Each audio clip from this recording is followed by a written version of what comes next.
they will take it from you, so if they are comfortable,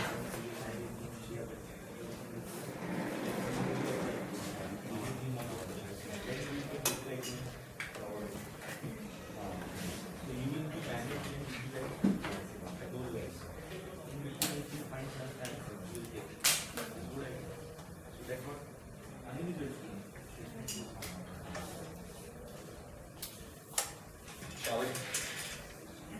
All right, today's a special lesson in geometric searches and basically teaching the computer how to see.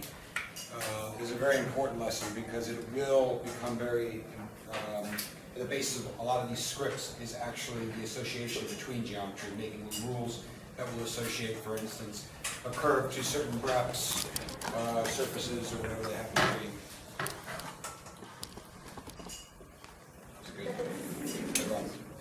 Double check my frame here for the people at home. Oh yeah, it's already got some likes on Yammer yesterday. So essentially, at the basis of all of this is being able to make an association between certain things that are on the screen programmatically. And in a way, what we've seen a lot of these examples today is it really does come down to making a geometric rule such that the way we see this right now is apparent to the computer, okay? So going back to the example that we started with for City of Dreams. All right, our goal was to be able to take, what did we have going into this? All that we had was all the black lines that you see here, right? All the purple envelopes, and some extrusions that we can't show because my laptop isn't good enough. So you had three things going on here, and they're all just massive lists. So in the general sense, let's not worry about the extruded envelope. Right now what you have is BH curves. Oh, this is brand new mark. And Zaha surfaces, let's call them. And I don't know, let's just get a rough idea of what kind of numbers we're talking here. 3,000, call it 4,000 surfaces, and 116 lines.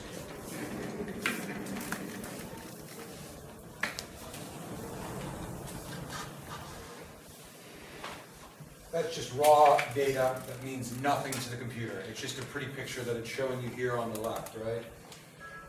And we're sitting here and we know that we need to be able to produce that diagram that we've drawn a few times now. Zaha envelope looks something like this usually, 4 sides, and zero haploids member somewhere in there. Just a geometric problem. It varies and we need to find x1, x2, right? So yesterday we skipped over parts of this script because we're going to talk about it today. And remember, we went through, and the first thing we showed was, okay, we have all that data, it's pure data, it's contractual data, and it comes in, the first thing it does is this adjacent envelope thing, right? So let's talk about what this actually is. So in Grasshopper and in Dynamo, you can cluster, what's called cluster all these nodes, and basically make a subscript of your script. So if I grab all of this stuff and I click the middle mouse wheel, I can cluster it. I'm not going to do it because it might cause the thing to slow down. It's not a very good computer. But what I've done for this is I've done that, and then once you do it, it looks like this. And if you double click it and go inside, and there's the subscript. Okay? This is what we skipped over yesterday because this is where the money is for geometric searches. And there's a couple things that we're going to go over today. It's the geometric searches as well as the pecking order of data when you're playing with this stuff, the computational weight of some of this. And there's both shown right here in this cluster. So in this little script here, what are we doing? Pull up the Grasshopper and Rhino next to each other. See if we can follow it on one specific member. Let's see.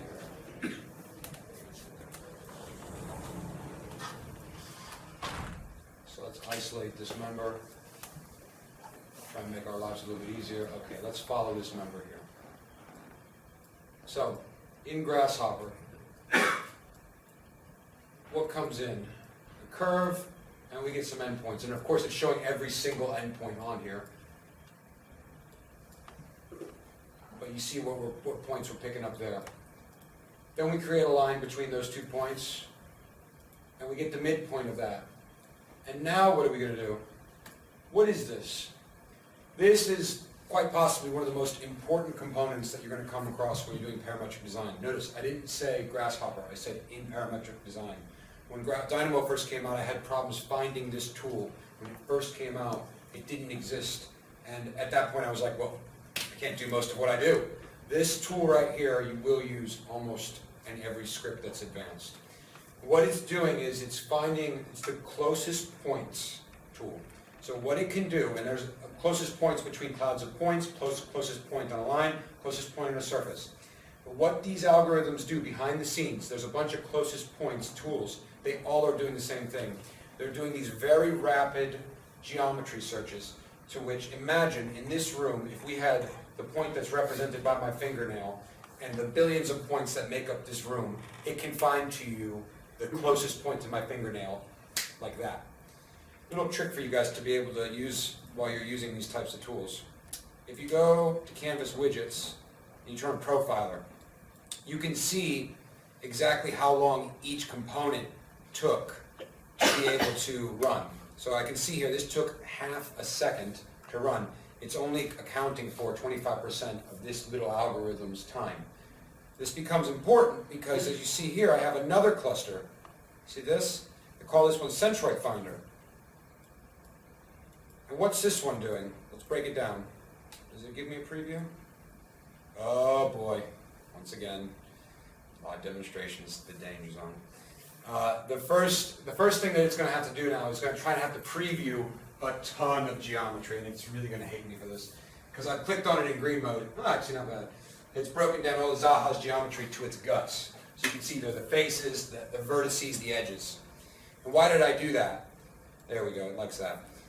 I wanted the vertices. I wanted to break down the vertices into their X, Y, and Z components. And I took the average of all those components, and then I reconstructed a point. So can anybody tell me, let's just step through that, right? I had all the vertices, you saw those up. We took the average of all their X, Y, Z's, of all so for each, let's go back into the data tree structure. We're in a data tree structure here. 0 to 3681. Remember, we're working with about 4,000 surfaces here, so I'll just probably have to call that what it is.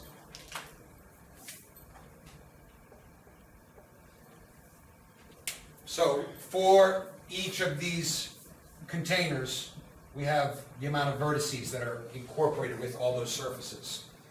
And what I've done with all those points is I've taken all of their Cartesian coordinates, I've took all their x's for all those points, and I've averaged it. Same thing with the y, same thing with the z. I went to control the points here, and what did I get out? 1 point. Essentially, this has done what is the centroid finding, a rough centroid of what is all 4 of those surfaces. Why are we doing that? Let's jump out. Where does this go? So we just found for all of those surfaces that are nearby, let's see here. So for every one of those surfaces, we just went on here and we said, hey, they're mostly like this, right? They might be curved or whatever. We said, take all those x, y, z's and average them so that we end up with some point right here, right? Why do we do it that way? Surely there's a way of measuring area. I mean, this is a CAD tool, right? You can measure area in CAD, just to show you. There it is, right there. If you put in geometry, it will give you an area. The reason for this is, as you can see here, the longest part of my script, when we go up a level, 1.5 seconds. The rest of this is peanuts in comparison to the rest of the time it took for it to run. The reason you do that is because if you use the out-of-the-box tool, what it's doing is it's trying to find the precise, proper mathematical definition of where the centroid is. And remember, when you're working with this stuff, I have like a little pyramid of computational weight. 1, 2, 3. Up here, you have points. Over here, you have lines. Over here you have meshes, and over here you have B-reps, or surfaces. In Grasshopper, B-rep, boundary representation, is the same thing as a surface. This is computational weight. So it takes, like I said before, they are very well equipped to deal with points. They can do these fancy algorithms behind the scenes. You can look them up. They're very cool. I forget what they're actually called. But it's an exponential sort of function. You can find these points exponentially fast. We start working with lines, you have a second dimension to work with. Obviously, you're adding computational power just from that perspective. Meshes, some people think they're similar to surfaces, but remember, a mesh is just a system of nodes and faces. So the data inherent in a mesh is actually not that great in comparison to a surface, which when you're dealing with robot or Rhino, it's actually dealing with every one of these fancy surfaces you see is a NURBS definition. The NURBS is a fancy mathematical algorithm behind the scenes. That's literally math that you're seeing there. So right here, for it to find the centroid proper of this really heavy business down here, it's having to do integrals and whatever it does behind the scenes to get you that. Whereas if I'm using the points, I'm literally just playing with numbers and doing an average function. So this is important to keep in mind, because at the beginning of this script, I can't have this script being bogged down right away because it's trying to do integrals for each one of these surfaces. Instead, I break it down and I say, I can either play at this part of the pyramid where it's heavy and time consuming, or I can play at this side of the pyramid where it's not so heavy and not so time consuming. What's the downside to doing it the way I did? Not getting the exact answer. Bingo, not getting the exact point. Now, there's downsides, right? But we took that. Why did we take that? Because the next component is the closest point component. And we know inherently when we sat down to do this task, the first thing we need to do is associate this one. Remember, we said yesterday, it was 1, 2, 3, 4. That's our blueprint for each one of these planes. So we need to be able to, for each one of these curves, find those 4 adjacent planes. And we know in our heads, because we know it's a geometric search, we're telling the computer to look at this picture and associate. It's a geometric search. The final station will be closest point to point. So we have to boil down the information into a point search. So these surfaces need to be represented by a point, and so do these curves. And that's what we see in the script here. Leading up to that, do not show this message again. What did I do? Using this line, like I said, that's because some of these members have extreme amounts of curvature. We needed to scrub it. So this area right here is actually just another part, another bug catching exercise. Don't worry about it. But what is important is you took in a line, you did something to it that kept it aligned, and now you created a point out of it, the center point of that line. And you took in a bunch of surfaces too. We're not going to preview them because it goes crazy. But what did you do with those? You boiled them down to a point. Now you've gone from a set of lines, a set of surfaces, to 2 sets of points that get set into closest point. And once you're in closest point, what does it do? So, you have a cloud of points that are coming from the line. So these are the points that represent the positions of the lines in space. You have a cloud of points here, show the preview. Cloud of points that represent all the surfaces. And what it's doing is saying to you, for each one, go in and find the number of closest points to it. 4 closest points, ring a bell? We're finding 4 closest points, which actually amounts to the 4 what? Closest surfaces. And what does it give us out? It gives us the actual points, but do we actually care about those points themselves? Is that really what we want to play with? No. We want to play with the indices of those points. We want the association, and the association is right here. It's telling you in that list of, remember this went into 3, 6, 8, 1 points. This one went into 1, 1, 6 curves. So, now what it's telling you is it's saying the index of the closest point to this curve in this list is X, right? Well, we don't care about this one. But these 2 are the same lists. They're the same length. So the index here also works over here. So what now you have is the blueprint. you say, hey, listen, I can come in here now. My data tree structure essentially lays out, you guys can all see the data tree structure here. 0, 1, 2, 3, 4, all the way to 115. So that's 1 to 116 over here. The data tree structure, that's been laid out for the curves. And in each one of those, there's 4 indices. What should we do with those indices? We take them over to a list item. That's an easy tool. And what it does is it goes in a list of surfaces, going back to the beginning, and it uses those indices to be able to grab the 4 adjacent panels. And of course, good.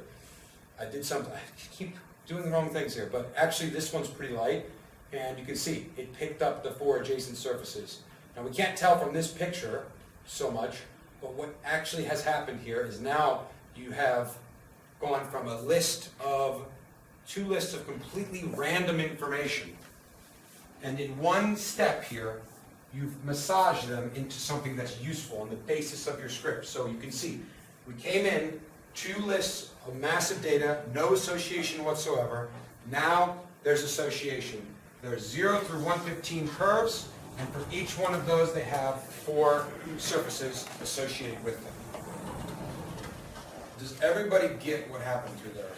Please speak up. It's okay if not. No? Shaval? You don't got it? Okay. So let's do it again.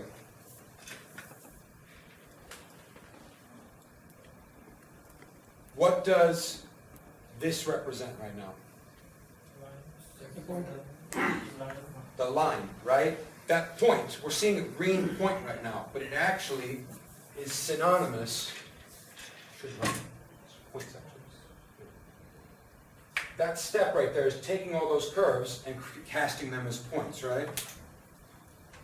And then this one, it's taking in all of these surfaces and it's casting them as points, right? Where we might lose people is, what's this one doing? That one's not the averaging one. That one's the association one. It is finding Yes. So it's saying, hey, of all of these points right here, go into this list and tell me which one's the closest, right? So you have all these points out here in space. Let's actually draw it up here. You have this one point here. Red doesn't show up on the camera. And over here you have 1, 2, 3, 4 points out in space, right? Over here you have the same thing, right? 1, 2, 3, 4 out in space. And you also have the blue one over here. So what that one's going to return, what will that one return when I put in this point into that function? If we were to circle which points come out of the function, what comes out? Which points? Left points or right points? Probably these ones, right? You would hope it looks the closest, and it looks to us the closest, and you hope the mathematics behind the scenes there is actually doing the exact same thing. It's saying, well, Euclidean geometry states this one, this one, this one, and this one are the closest. Remember, we don't actually care that it found those. Good job, computer. You found points that mean nothing to us. Thank you, though, for telling us that in this list of points, those exist at, it goes from 1, 2, 3, 6, 8, 1, right? And it's telling us the positions of those points in that list is at, 1, 5, 79, and 111, right? But we say, thank you for telling us that, because that's actually useful to us. Because we can take that and go to this list and say, grab me those items in there and put them in a data tree structure that reminds me, for this curve, these surfaces are associated. Is that clear now? Yeah, we have only 116 curves.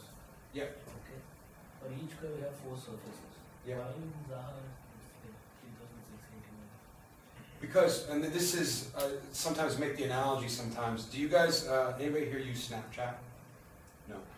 Sometimes in life, this is an app called Snapchat, and you, instead of sending text to people, you send pictures to people. So if you want to tell someone, I'm at the metro, I'm at exit A3 or something, instead of just typing 2 letters, A3, that's all the information that needs to go over, you take a picture of it, maybe you take a selfie like, hey, how you doing? All that other information, those megapixels of information are useless.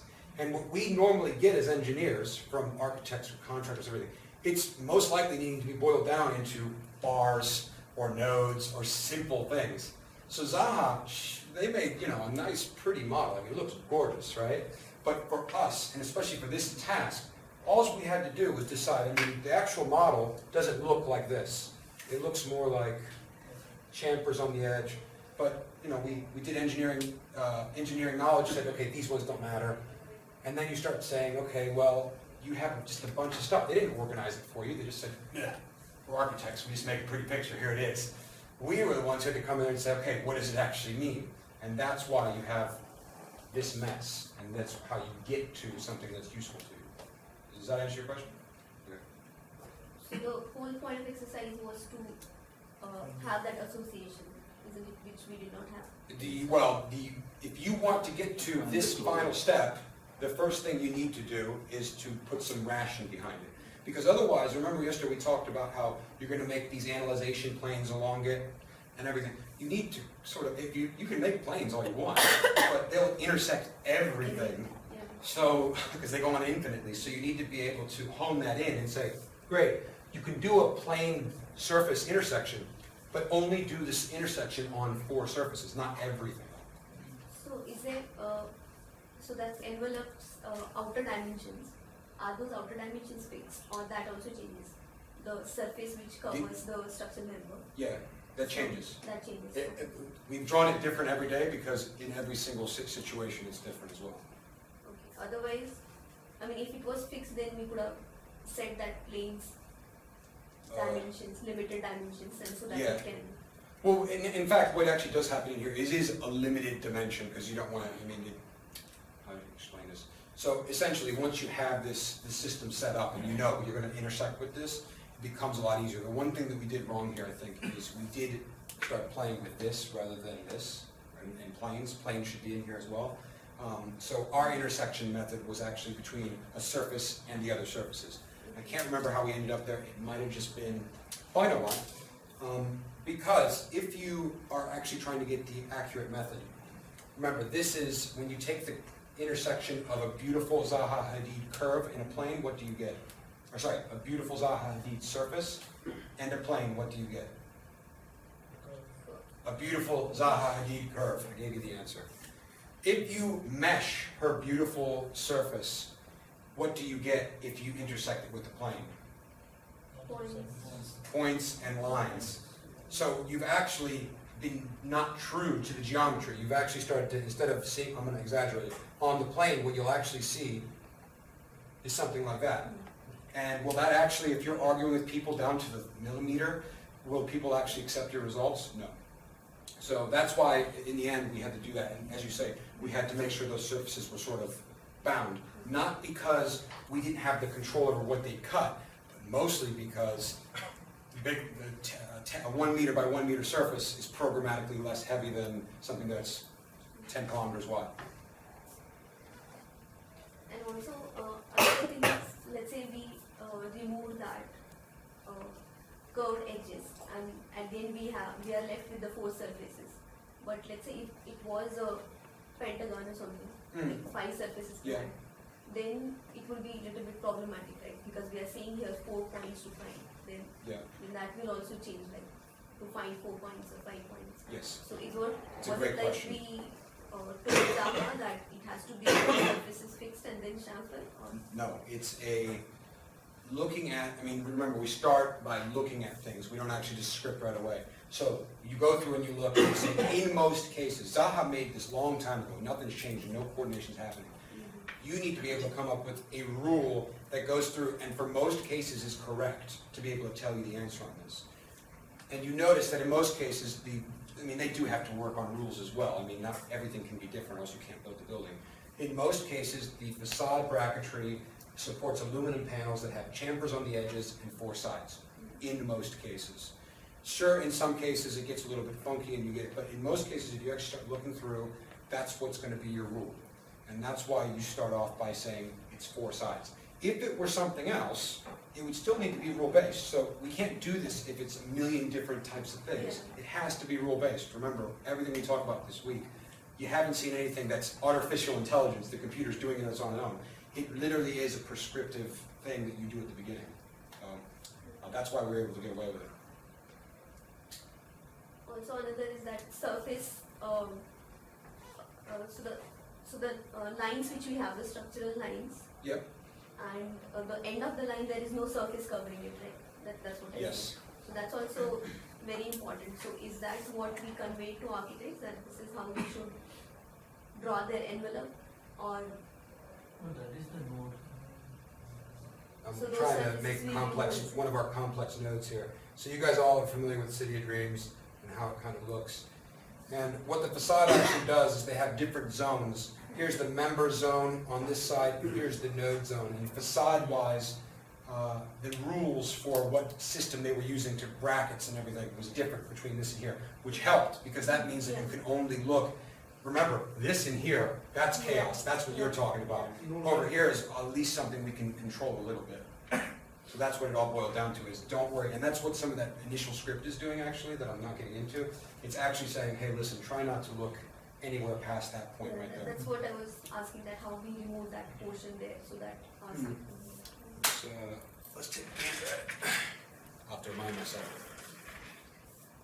Okay, so the question is how did we end up with only what you see on the screen? Actually, it's a good question. It's not going to be in this script, actually. I know. Zaha gave it to us everything on layers, so they were prepared to be able to, so what you see right there is actually their geometry. So I think what's happened here, and I don't want to play with it because it's already struggling, we just turned off those layers and only referenced in the layers that we cared about. So it's that simple. If we didn't have that, then we're talking about interesting problems of how do you define what the node is just based on geometry. Most likely there's no rule, which means you have a graduate go through the whole day and hide things that you don't care about. Pain in the ass. But or make a box or something and hide it. yes, I mean, it's got to be something. You don't know exactly what the rule is, but it changes the entire foundation of the script. Any other questions? This is good. Okay. All right, so we're all on the same page now. We had tons of data, random data to the computer, and we were able to structure it in a way that was useful to the computer, or to us, via closest point. Closest point brings us back over here. Some other operations like Centroid and point on curve get us to over here. Closest point brings us back. We're back in business. We're back to the data tree structure situation that we were talking about yesterday. Remember, now we talked about this specific instance at the beginning of this script. This is the genesis of what we talked about yesterday. 0 to 115 data tree branches, and each one of those has 4 curves inside of it. All right. So, does everybody understand what I mean by this one too as well? Okay, this is important because for a script like this, you can tell it's on this laptop, so it's not really a fair comparison. But at the time, my computer was the best computer in the office when we were doing this, and it really right away you start off by saying you use the out-of-the-box area component, and you realize I haven't even started building the script yet, and it already takes 2 minutes per time for me to run this. And remember, we have these parameters, which is actually kind of like a parametrical study that we were doing, because we had to discretize it. So to do a discretization, you have to do sensitivity analysis. So I can't actually sit here, and the basis of my script is 2 minutes per, sitting here waiting, thinking. You know, you don't want to be creating tools that end up making the engineer sit there and get bored. When we get bored, we make mistakes, we start letting our mind wander. So really, when you start to use the profiler, that little tool that tells you how long things are going, if you see things are taking a long time, think here. It's because you're doing a lot of work somewhere that maybe you don't realize. Okay? There's a good video online from the guys in Bath. If you've ever, or maybe just look it up, Google car, how it sees the world. The way it sees the world is very much like what we're doing here. It boils you down into a box, literally a cuboid, or some points, or a box with another box coming off the side. It's really cool, and it's exactly the same process. It's boiling down things for a computer to understand. And it'll just put in perspective what we said at the beginning of this. This stuff doesn't replace you. The computer's really dumb. It doesn't know when it looks at the screen. Me and you look at it right away. And we see, hey, 4 surfaces, that curve's right there, boom. But what it does do a good job at is it doesn't sleep. So it can do it a lot quicker than you can for all of them. Now, this is for the example that we've been stuck on. I want to show you why this is important in conjunction with the data tree structures for a project that many of you know, XRL. And this one is one of the best examples that I've come across as far as time savings go. And the background on this, I need to probably erase some of my handiwork here. The background on this is simple. There was a construction sequence analysis done by the contractor, Strand. And we were using robot. And our robot model needed to be back-checked against the forces, the locked-in forces that were coming out of this model. MEP people in the room, don't worry about this. Just know one thing. All that mattered was we had data associated from one software that needed to be mapped onto another software in the same 3D space. But there was no guarantee that bar A over here matched bars 1, 2, or 3 over here. We only had data reported at certain points, and you can only apply data at nodes. How do you, for all of these bars, all of these, this is the robot model, okay? Let's see if I can bring up the layers here. So you see both of them on top of each other, red and blue here, 2 different models. How do you go through and say bar A should be mapped to bar 1 at this node and bar 3 at this node? If I asked you to do it, how would you do it? Do I have to call myself? How would we do it? In this office, anything. You have 2 different softwares. They both show the same pretty picture. You got 2 screens. One screen's over here, one screen's over here, one's got Strand, and one's got Robot. And you need to make sure that it's mapped things properly. How do you do it? Use the coordinates. So you can get the coordinates from where? From A, from point 1 in A. So how do you actually get the coordinates from A? Through the software. Making my point for me here. So you're in this software over here, right? You find this bar, you find that coordinate. Then what do? You got the coordinates, now what are you going to use them for? You're going to go over here, right? And you're going to say, okay, same Cartesian coordinates, what's going on in that area of the model over here? And I actually drew this like it is. In some cases you can see, the coordinate doesn't really matter. Maybe the coordinate's here in one model and it's over here in another. Inherently, we understand as engineers, because we're humans, that it should be the same. But imagine now, you just described you going over here, knocking around, turning over to the other screen, knocking around in here, just to be able to see this picture on 2 different screens. So literally all of the mental gymnastics is on you. There is no mapping being done by anything other than you. Now, when we got this problem, there was some rough estimates being thrown around that it would take 4 engineers, full days for 4 weeks to be able to successfully do the process that you just laid out. And I don't doubt it. And imagine how much, you come to Bureau Happel and you say, I'm going to work on some of the best projects, and this is one of our best projects, and this is what you spend a month doing. Not any way, shape, or form what we should be spending our valuable engineering minds on, right? But you say, hey, Medio, what's the alternative? I mean, as you say, there's 2 models. They're on 2 different screens even. They're, a meter apart. How do I actually get those things on top of each other? And the key is geometric searches and geometric rules. So what we did was we said, hey, listen, this is, when we look at this, remember, we're talking about today, how do we train the computer when we talk about this, we look at it and we have to boil it down to, when we look at it, we can make the decision. We know. But what does it mean to know it? What does it mean that these two should be associated with each other? How do you boil that down for a computer? And the key is if you're able to do two types of geometrical searches, you can actually train the computer to do this type of work for you. So, what did we do? We said, when we look at this, for the bars to actually be the same, remember, don't worry about structures. It could be an MEP duct between two models, it could be anything. For something to be the same, assuming it's the same coordinate, let's pretend. You got two models of this room. This eraser right here. There's another eraser. It's going to be good.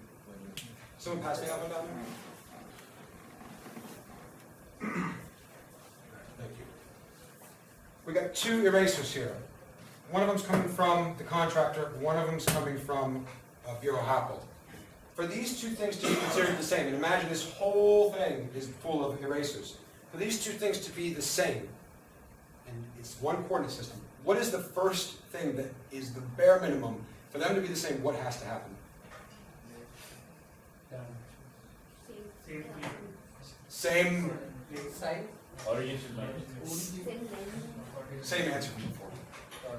Right, same area. Like, when it was down there, before you brought it to me, there was no way this could be the same one. Remember, it can be discretized differently, but it cannot necessarily be on the other side of the room. It has to be at least close. Maybe the other guy has offsets in his model or something like that, but we got to be at least close. And for these two things to be the same, remember, if it's a duct or it's a pipe or anything, can it really be the same one just by virtue of being next to each other? No.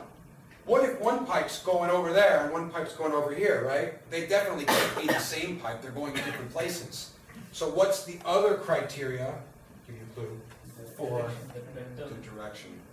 The parallel test was the second one. That was the coin on this one. That was the money. It was, yes, we can do this. When you look at this with your eyes, what you are doing is, you're looking, you say, well, let's find the right view, the same coordinate view. And then the second thing you're actually doing inherently, but you're not thinking of it necessarily, you do it automatically, is, hey, what's this theta here? And right away, if it's most cases, you go, well, it looks parallel, you say that's good enough, it's the same one. But if it looked something like this, you start to say, in structural engineering, sometimes we go 5 degrees. If two things are within 5 degrees, we just say, it's fine. In this case, that was our tolerance. So we actually had to tell the computer, okay, so for you to understand what it is to be doing my job for me, I need you to first find from one set of bars the similar one, and I hope everybody right now is starting to understand how we would go from that. How do you go from, does this bar match with this one or some other one? But then on top of that, you need to be able to say, okay, then once you found that one, am I actually parallel? And then please show that to me, not on 2 different screens, but show it to me on one screen. Everybody follow that? Remember, this one solved months worth of man work just by coming up with that simple, really simple thing. Remember yesterday we talked, vectors, everything related to vectors is in Grasshopper. So you can do 2 vectors out in space, no matter which way they're going, and you can figure out the angle between them. So that's not an issue. And the closest point search we just went over, that's free. That's been out for years. So 2 things that were readily available to us saved us 4 man-months worth of work. How? MEP people, I didn't mean to, this is the most structural example we'll do all week. I'm sorry, I have no better example than this, but does it make sense? Who's MEP?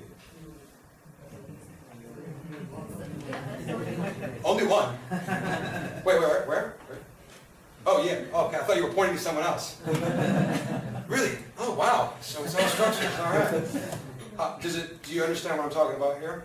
Okay. So just think of the geometry, and for you, it would be something like a duct or a pipe or something. But it's 2 different models, and it's making that association. All right. Let's take a look at the tool. So this tool, one of the best tools that we've come up with so far. Jamal yesterday asked about the screens and stuff. One of my favorite parts of this tool was one of the secondments on XRL said, oh, this is brilliant. It's so easy to use. Yellow is strand, robot is blue. purple is what the guy in New Zealand had done, his mapping. So you were able to check all three components of what's going on here, and it was all color-coded and all very intuitive. So you didn't have to be scared of, oh, I'm using Grasshopper. And a lot of times that's very important. Remember, not everybody's going to be at the same level, so try and think, when I actually create this tool, it needs to be usable.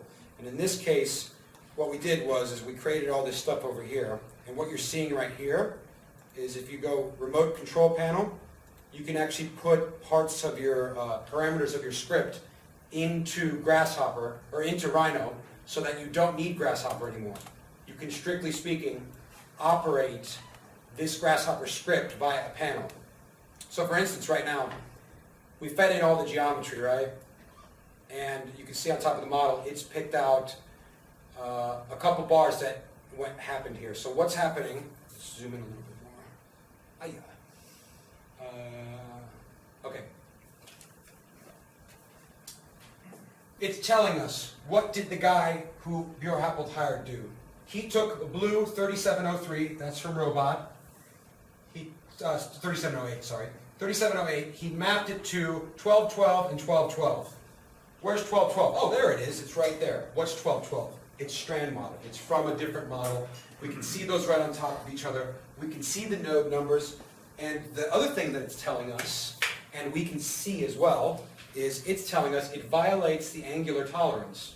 So if I turn off some of this other jazz here,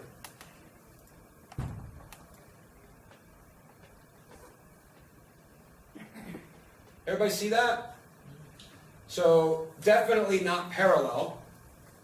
And even you're almost a meter away at one node, so it's already starting to get a little bit sketchy as far as Cartesian coordinates. All depends on what your tolerance is. Mapping tolerance is also available here, so we can say, hey, what actually constitutes, actually, I don't think this part of the script is working necessarily, but basically it shows you right away, hey, listen, this is your geometry, this is what you're talking about. Are you really the same bar here? Is the modeling actually being done consistently? Probably not.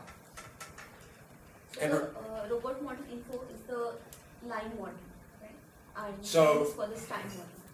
So the strand model is the yellow one, literally the same Cartesian coordinates. The blue one, robot model. And the purple is this guy named Jonathan, what he's deemed, what he has said. And that has been what has been the basis of our design. So for us to check him now, it's easy. The computer's telling us, not only is it telling us we think there's a problem, but it's saying, by the way, here's a picture for you to make the call. Remember, we talked about this yesterday. This is important. The basis of this is completely visual. There is no, oh, Excel said it's okay, so I must obey Excel. Literally, if I don't agree with this statement right here, 3708 mapped to 1212, well, I can go and see in the data what Jonathan had said. If I don't agree with violates angular tolerance, I can look at the picture and see if that's okay. If I don't agree with is it approximately in the same zone, well, it kind of is. You can see it. It's on the same screen. So that's a really key part of this. And the reason it is so efficient, so remember we always, engineers, we're using design groups and stuff like that. So right now I just fed in one bar. And I fed it in, it's a rigged example. I knew that bar was going to show an error. But a lot of times we're saying all these beams, all these whatever they are, we want to check all of them at once. So I can take in a ton of different design parameters into this. So in this case, I'm feeding in, let's see here, 1,000 bars. Remember what we were talking about before. Imagine 1,000 bars in the method we were describing before. One computer screen, write it down. Another computer screen, look at it. Is it the same? Imagine how long that would take for 1,000 of them. We just did it in the time that we're sitting here, and all that data is readily available. And we can actually weed out which ones, I don't want to play with it too much, this computer will go bonkers. But basically, what's down here, I don't know if you guys just saw that, but you can play with the tolerance to sort of only show what it is that you want to see. So you can bring it all up. You don't have to trust the computer. You look at what the data is saying, and you can easily see right on top of each other places where it's saying, hey, this is wrong, this is right, and you can weed out the areas that are problematic, like that. Very quickly, not trusting the computer at all, just seeing it visually in front of you, and saving yourself 4 months worth of time. 4 man-months worth of time. Really, really, really important. And the basis of it was parallel test and proximity test. There is no fixed tolerance, permissible tolerance. It's just visual observation. Yeah, it's kind of using your gut as far as engineering tolerances go, or modeling tolerances go. Like, okay, if they had analytical offsets, those are only going to be at maximum, I don't know, 300 mil or something. So anything outside of that definitely is something's going on. Let's take a closer look at that. Equally, you can, I put up 1,000 here. You don't have to do 1,000 at a time. You can do a dozen at a time. And you don't even turn anything off at that point. You just see everything, and it's very apparent to you what's going on. But everything, the key is everything is checkable. Everything's right there. In this case, what we were describing before, like time-consuming, error-prone, and not accurate in any way, shape, or form, in my opinion. Because in this case, how would you even know if they're parallel? It's really hard to tell if they're parallel. They're in 2 different screens, so it's hard to even do that. So that is the end of essentially a very important chapter in this stuff. Like I said, it will take months of trying on tutorials to get down to this stuff, but in my opinion, the last 3 days, the lists, the data tree structures, and then this stuff, this teaching the computer to see. If you got that stuff down, you don't need much else. It's nice to go to the next level and program things. I'm having to do that today. But after you have this stuff down, you just saw the first day we said, oh, you save 10 seconds at a time. Then you start saving 10 days at a time. And now you're talking about trying to save maybe 10 months at a time, in this case 4 months. But still, it's major, major progress for you and what you can do with your engineering mind. So tomorrow, I'm hoping that we do a little bit of Dynamo. Nothing major. All the principles that we've learned so far are directly applicable to Dynamo. Just maybe they're not as easy to implement yet because it's not as developed, but I would not use Dynamo because it's newer. It's very powerful, and tomorrow we'll show some applications of that. And also talk about BHOM, which I know a lot of you have questions on. So any questions before we head off lunch?